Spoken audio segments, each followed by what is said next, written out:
திருச்சி மாநகரின் பல்வேறு பகுதிகளில் பாதாள சாக்கடை திட்ட பணிகளுக்காக சாலைகள் குழி தோண்டப்பட்டு பணிகள் மேற்கொள்ளப்பட்டன.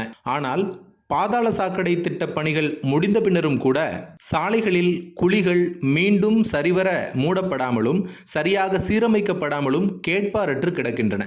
குறிப்பாக அதிக மக்கள் வசிக்கும் திருச்சியின் முக்கிய பகுதிகளில் ஒன்றான கே நகரில் உள்ள சாலைகள் மிகவும் மோசமான நிலையில் உள்ளதாக பொதுமக்கள் குற்றம் சாட்டுகின்றனர்.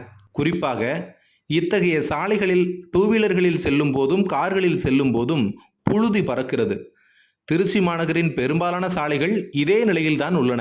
இதனால் இவ்வழியாக செல்லும் வாகன ஓட்டிகளுக்கு புழுதியின் காரணமாக மூச்சு திணறல் ஏற்படுகிறது.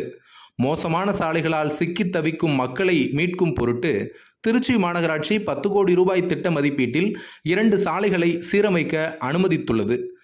அதில் குறிப்பாக திருச்சி கே நகர் பேருந்து நிலையத்திலிருந்து LIC காலனி வரை செல்லும் ராஜாராம் சாலையை விரிவுபடுத்த முன்மொழியப்பட்டது.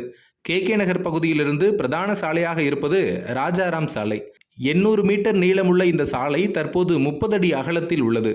ஜனவரி 2024க்கு முன்பு அதனை 52 அடியாக விரிவுபடுத்த முன்மொழியப்பட்டது.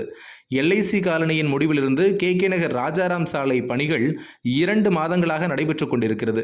இந்நிலையில் பணிகளுக்காக 20 நாட்களுக்கு முன்பு கொட்டப்பட்ட ஜல்லி கற்கள் அப்படியே கிடக்கிறது.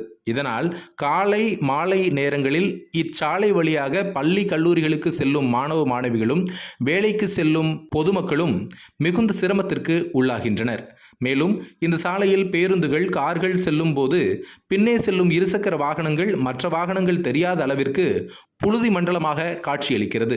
இதேபோல திருச்சி எடமலைப்பட்டி புதூர் பாரதி நகரிலிருந்து மெயின் ரோட்டுக்கு செல்லும் சாலையும் இதே போன்ற நிலையே நீடிப்பதால் அங்கும் புழுதி மண்டலமே தொடர்கதையாகிறது.